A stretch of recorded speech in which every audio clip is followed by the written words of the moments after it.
eux, vont être importants dans la motricité, notamment automatique. On va le voir tout à l'heure. Tout d'abord, on va reprendre des définitions. Ces noyaux gris, les ganglions de la base, basal ganglia dans la littérature anglo-saxonne, ganglion de la base, basal ganglia, eh bien, on va les séparer sous la forme de ces masses grises qu'on appelle striatomes. On définit dans le striatome une partie qui est très ancienne et qui est l'archéostriatome. L'archéostriatome, on n'en parle plus, ça va être l'amygdale. Donc l'amygdale, moi, je vous en reparlerai dans le système limbique. Donc je laisse tomber. Ensuite, on va voir le paléostriatome. Le paléostriatome, c'est le globus pallidum, globus pallidus, interne et externe. Donc, vous savez où c'est en vert ici. J'ai l'interne et l'externe. Et vous savez qu'il est d'origine diencéphalique. Enfin, vous avez le néostriatome. Ça, c'est la partie la plus récente, en marron. Et vous savez que c'est le noyau codé et le putamen, en marron ici, qui avaient la même origine embryologique et qui se sont séparés parce que la capsule interne, en fait, je suis en gros, alors attendez, la capsule interne s'est formée et a scindé, en fait, le néostriatome en deux parties, en dedans le noyau codé qui suit le ventricule, et en dehors le putamen qui suit personne, parce que le putamen est sur l'axe de rotation de l'hémisphère, et donc il a une forme banale, enfin c'est la base de la pyramide, noyau lenticulaire. Bon, voilà. Alors, je rappelle donc que le noyau lenticulaire, il est à cheval entre du néostriatome, le putamen, et du paléostriatome, le globus pallidus. C'est l'ensemble des deux, le néo et le paléo, qui forment ici le noyau lenticulaire. D'accord? Voilà pour les définitions. Bon. C'est les retardataires, ils passent pas inaperçus, les pauvres.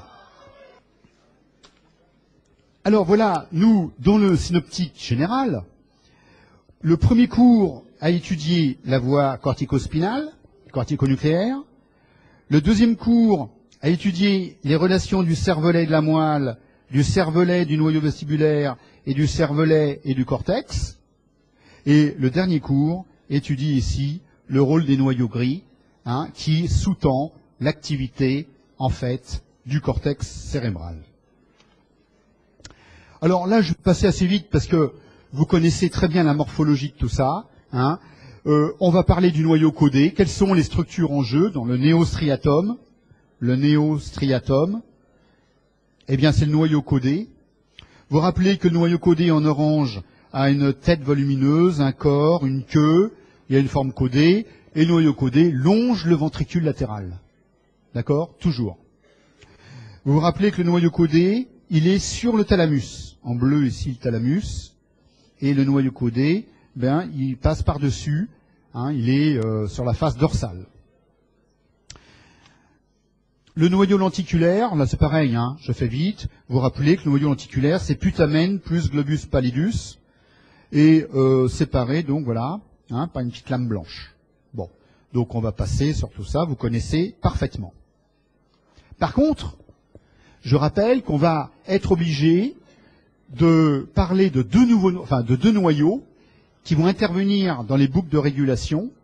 Et là, c'est important, c'est la maladie de Parkinson, là, en plus. C'est le locus niger, d'abord. Et vous voyez que le locus niger, on l'avait déjà dessiné correctement avant, en disant que ce locus niger a deux parties. Une partie qu'on va appeler réticulaire, reticulata, pars reticulata, la partie réticulaire. Et cette partie réticulaire, elle est GABAergique, donc ça c'est tout à fait important. Et on va la rapprocher énormément sur le plan fonctionnel au globus pallidus interne, GPI. Globus pallidus interne, GPI. Par contre, l'autre partie du locus niger, qu'on appelle la partie compacte, pars compacta, la partie compacte, C comme compact, elle est très importante puisque les neurones qui la constituent sont des neurones dopaminergiques qui fonctionnent à la dopamine. Or, c'est la disparition de ces neurones dopaminergiques qui entraîne en réalité la maladie de Parkinson. Donc, une partie GABA la partie réticulaire, une partie dopaminergique, la partie compacte, et on va en avoir besoin, bien sûr, tout à l'heure. Un autre noyau qui, comme le locus niger, est un noyau mésencéphalique. Hein, le locus niger était mésencéphalique. Eh bien, un autre noyau un autre noyau qui n'est pas mésencéphalique, justement, c'est un noyau diencéphalique maintenant, le noyau sous-thalamique. Alors, c'est un noyau diencéphalique. Vous vous rappelez, on avait défini dans le troisième ventricule, dans le diencéphale, on avait défini thalamus, hypothalamus, sous-thalamus. Donc c'est bien dans le sous-thalamus qu'on va retrouver le noyau sous-thalamique. Regardez, la coupe anatomique nous montre le pont en coupe coronale, nous montre dans le mésencéphale, tout en bas, le locus niger, et flèche bleue, au-dessus, le noyau sous-thalamique. Au-dessus, hein, et en dessous du thalamus, évidemment, le noyau sous-thalamique. C'est un peu comme un guidon de vélo avec le frein. Hein, on a le locus niger dans ces coupes-là, on a en dessous le locus niger, et au-dessus, on voit le noyau sous-thalamique.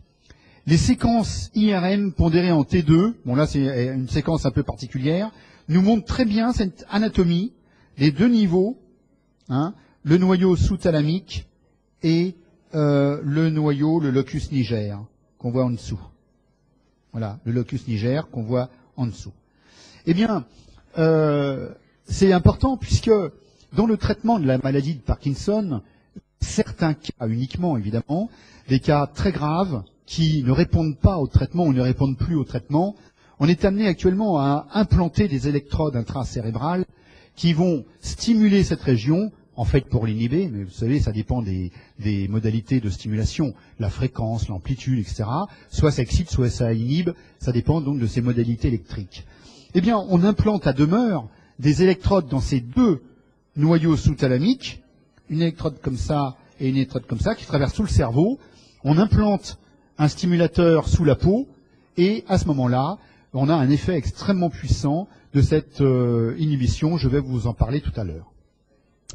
Le noyau sous-thalamique est un noyau excitateur, glutamatergique, et ça aussi c'est excessivement important. Enfin, dernière chose, concernant le striatum, c'est-à-dire le noyau codé et le putamène.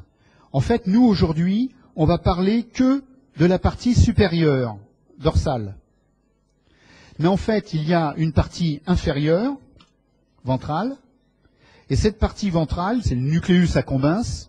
Cette partie ventrale, on en aura besoin quand on va travailler sur le système limbique, plus tard. Donc aujourd'hui, je ne regarde que le striatum dorsal, c'est-à-dire le noyau codé et le putamène, tout simplement. Voilà. Alors l'imagerie, bon, vous connaissez, donc je ne vais pas refaire. On a fait toutes les coupes, donc là on n'a pas trop le temps. Et on va regarder qu'est-ce qu'on a comme neurones dans ces noyaux gris. Parce que c'est important pour comprendre le fonctionnement. Il y a deux types de neurones dans le striatum. Ici, on est toujours dans le néostriatum, c'est-à-dire dans le noyau codé et dans le putamène. Il y a deux types de neurones. Les neurones qui vont se projeter plus loin sur un autre noyau, on appelle les neurones de projection. Eh bien, ce qu'il faut retenir, c'est que toutes ces structures, elles sont GABAergiques. Elles sont inhibitrices, toutes GABAergiques. Il n'y aura que le noyau sous-thalamique qui est excitateur. Toutes les autres sont inhibitrices, GABA. En fait, c'est un petit peu plus compliqué, dans la mesure où, avec le GABA, vous avez une autre substance qui est colocalisée, un neuropeptide qui est colocalisé, et qui peut être l'encéphaline, la dynorphine, bon, peu importe. Vous avez donc un neuromédiateur qui est un neuropeptide qui est colocalisé. Et en fait, il y aura plusieurs voies parallèles, qui sont un peu différentes, donc, biochimiquement. Voilà. Alors ça, ce sont les neurones de projection, tous inhibiteurs avec des variantes de neuropeptides colocalisés.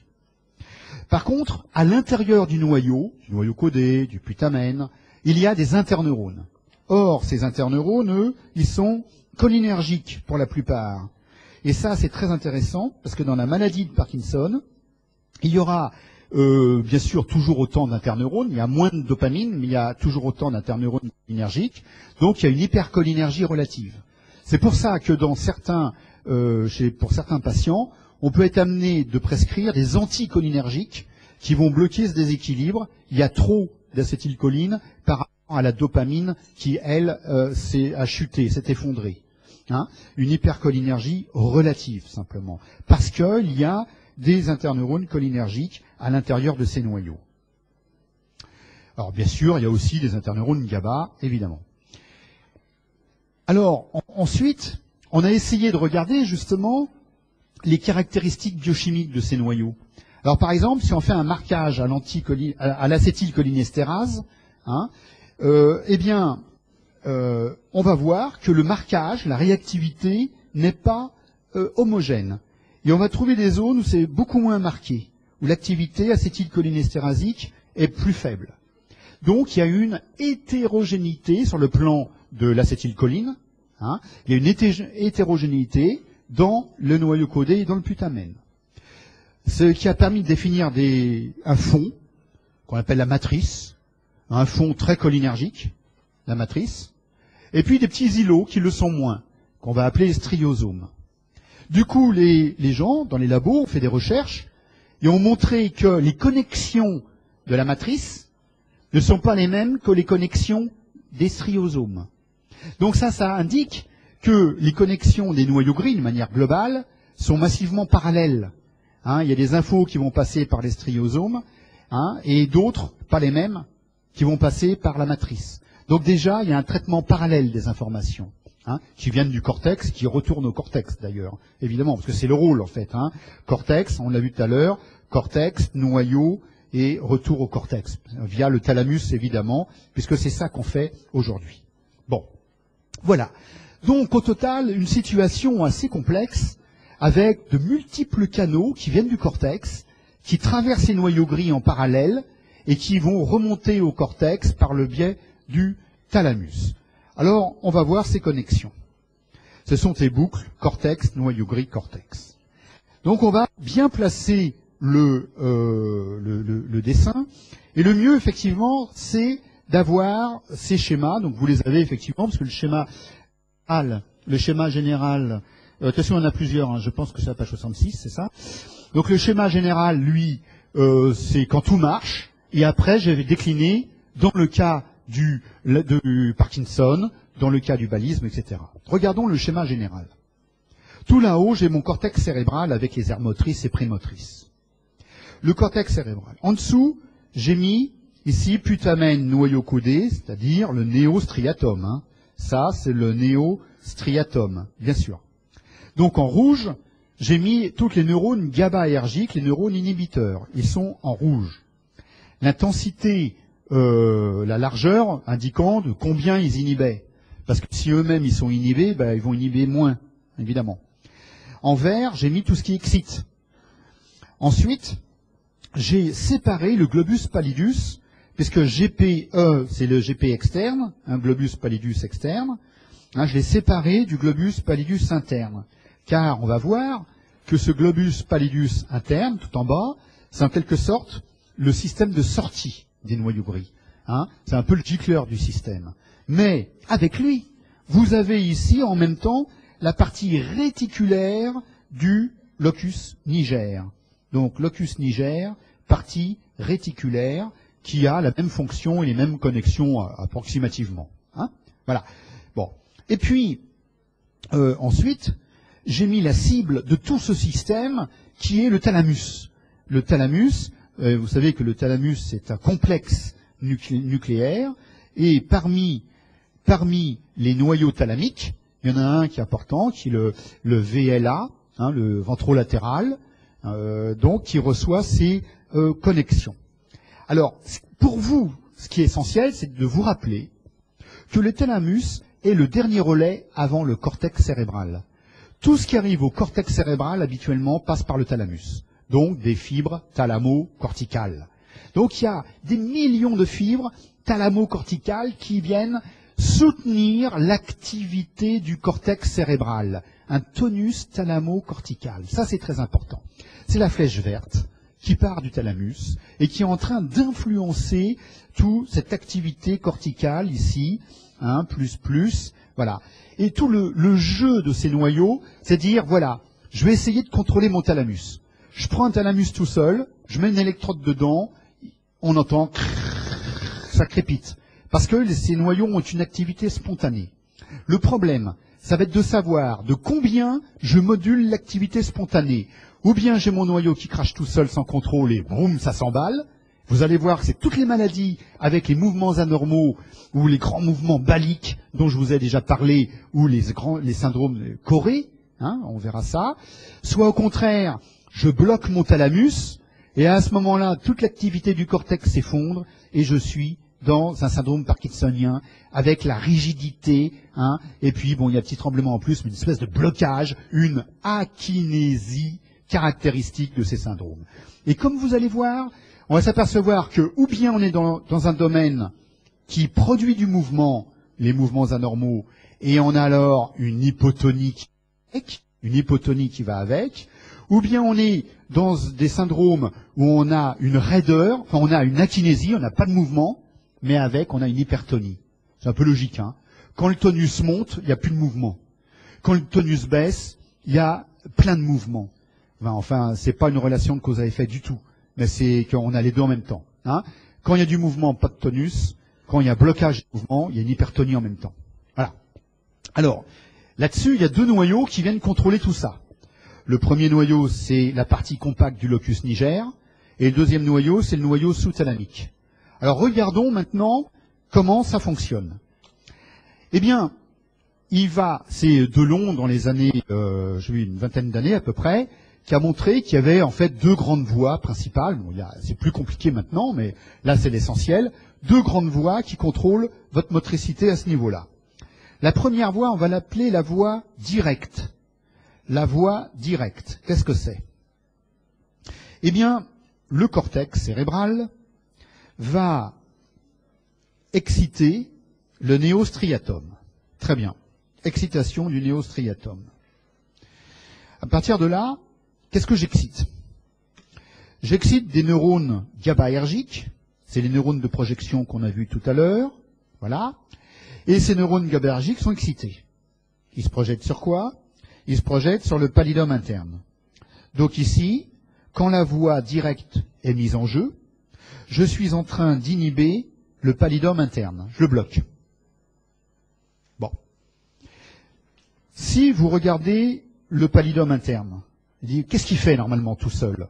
Flèche rouge, on le voit très bien, flèche rouge. Le pallidum interne, normalement, il doit inhiber le thalamus. Voilà, ça c'est le rôle du pallidum.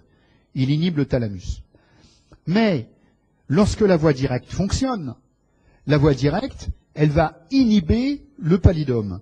Donc, elle va inhiber cette projection-là, inhiber la projection pallidothalamique, hein, et donc le thalamus, le tonus thalamo-cortical qui est là-haut, ce tonus thalamo-cortical, ici, il est renforcé.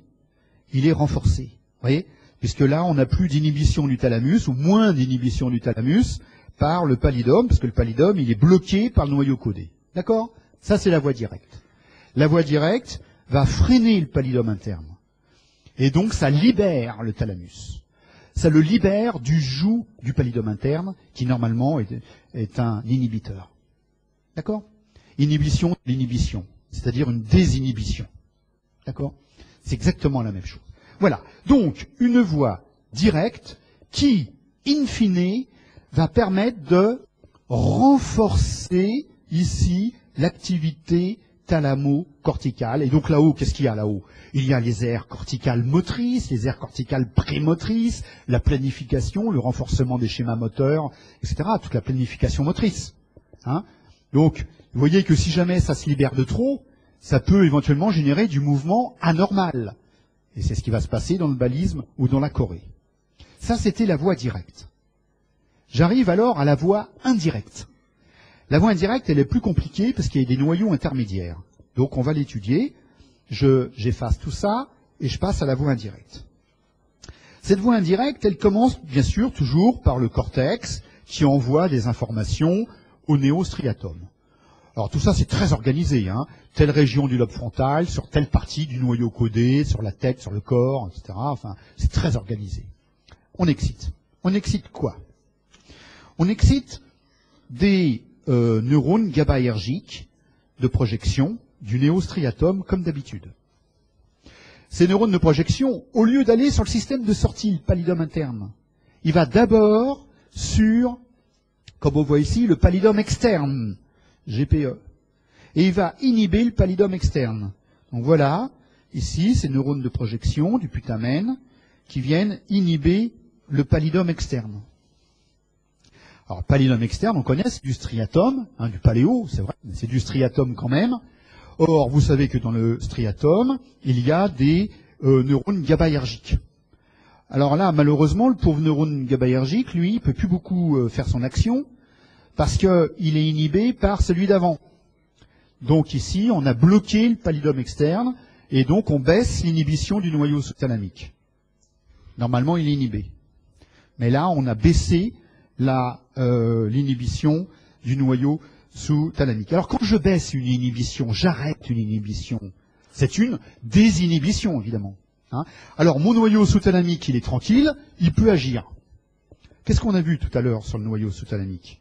On a vu que le noyau sous-thalamique, il était glutamaergique. Le noyau sous-thalamique, donc lui, il peut agir. Alors il y va, hein, il n'est pas inhibé, enfin moins inhibé, il y va, plus, voilà.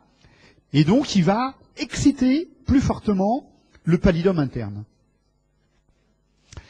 Mais en excitant le pallidum interne, ce pallidum, lui, son rôle d'habitude, c'est du paléostriatum. Donc, il contient des neurones GABA, et les neurones GABA du pallidum, c'est de verrouiller le thalamus, inhiber le thalamus. Quand mon noyau sous-thalamique se met à fonctionner très fortement, noyau sous-thalamique, qu'est-ce que je fais? Je bloque, pas du tout. Au lieu de bloquer, au contraire, je renforce. Donc là, je renforce l'inhibition du thalamus, parce que tous les neurones GABAergiques sont mobilisés et vont inhiber fortement le thalamus. Alors là, évidemment, le thalamus, le pauvre, il est bien bloqué, et alors le tonus thalamo-cortical, il chute. Diminution du tonus thalamo-cortical. Mais à ce petit jeu, on y perd, parce que si jamais c'est pathologique et qu'on inhibe très fortement le thalamus, eh bien on a une akinésie, et on se retrouve complètement bloqué. C'est une akinésie. On ne bouge plus. Hein, et c'est ce qui se passe dans le syndrome parkinsonien, on va le voir tout à l'heure, où l'akinésie est au premier plan. Bon, il y a un tremblement en plus qui, malheureusement, n'est pas expliqué par ces schémas. Voilà. Alors maintenant, vous me direz, ok, je viens de voir deux voies. La voie directe, donc j'ai mis le pointillé vert, bleu-vert, enfin vert, qui dit, bah, ça c'est excitateur, enfin excitateur. La voie directe, elle a tendance à renforcer le tonus thalamo-cortical. Et puis, je viens de décrire la grande voie, les pointillés rouges, la grande voie indirecte, celle qui passe par le pallidum externe, qui, in fine, a tendance à réduire le tonus thalamo-cortical. Voilà. Voilà l'état des choses. Et l'équilibre des deux est géré aussi par le locus niger. Alors on va voir comment. Que fait le locus niger dans ce système? Du moins la dopamine. Et donc dopamine que vous allez donner à vos patients parkinsoniens, du moins le précurseur de la dopamine, parce que la dopamine ne passe pas la barrière hémato-encéphalique, et donc vous êtes totalement inefficace avec la dopamine, il faut donner de la L-dopa qui passe la barrière, qui se transforme ensuite en dopamine et qui peut donc agir sur la cible. Le locus niger, eh bien, va avoir deux actions par la dopamine. Regardez, tout dépend des récepteurs dopaminergiques cibles. Alors vous savez qu'il y a des récepteurs D0, D1, D2, etc. Enfin, vous allez le voir en pharmaco, probablement. Hein. Donc, il y a plusieurs types de récepteurs dopaminergiques. Alors, voilà les deux cibles en fonction des récepteurs. Premièrement, le système du locus niger excite la voie directe, à cause des récepteurs qu'il a pour cible, excite la voie directe, et, vous l'avez deviné, inhibe la voie indirecte. Inhibe la voie indirecte. Voilà. Alors, si vous réfléchissez, vous dites, en fait, ces deux actions vont exactement dans le même sens. Exciter la voie directe, qu'est-ce que ça veut dire? Exciter la voie directe, ça veut dire que je renforce la voie directe, c'est on augmente le tonus thalamo-cortical, on renforce le mouvement, hein, on renforce l'activité du cortex.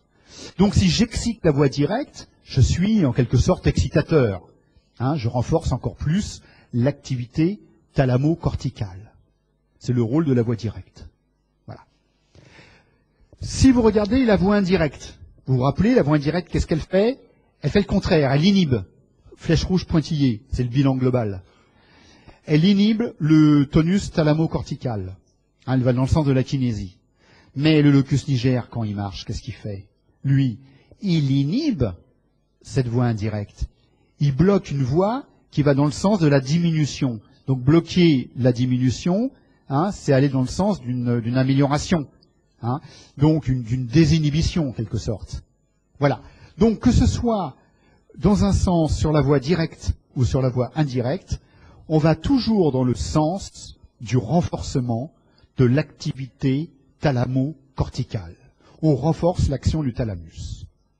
Et là, on vient de toucher du doigt exactement la base, la corrélation, hein, donc la base physiopathologique de la maladie de Parkinson ou des syndromes parkinsoniens liés à l'atteinte ici de ce locus niger, partie compacte. Alors je pense que dans la diapo suivante, voilà, la maladie de Parkinson, donc atteinte du locus niger, chute de la dopamine. Il y a trop d'acétylcholine en comparaison, hein, par rapport à la chute de la dopamine. Tremblement, kinésie, orthonie, tout ça, vous allez l'apprendre par cœur, vous le saurez, la sémio, tout, vous connaîtrez tout ça par cœur. Il n'y a pas de problème. Et voilà la lésion. La lésion, locus niger, complètement, mais quand vous avez un cerveau de parkinsonien, vous le regardez, le locus niger, il n'y en a plus. Il est dépigmenté. Pourquoi? Parce qu'en fait, avec la dopamine, est localisée dans les mêmes neurones de la neuromélanine. C'est un pigment. Et donc on les voit, les neurones. On les voit très bien, même à l'œil nu. Hein, quand on coupe un cerveau, on voit le locus niger. Voilà, à cause de la neuromélanine qui est colocalisée. Donc ici, j'ai lésé disparition du locus niger. Donc, vous voyez, je n'excite pas beaucoup la voie directe. Il y a moins d'inhibition du pallidum interne. Donc le pallidum, il peut faire son action tranquillement.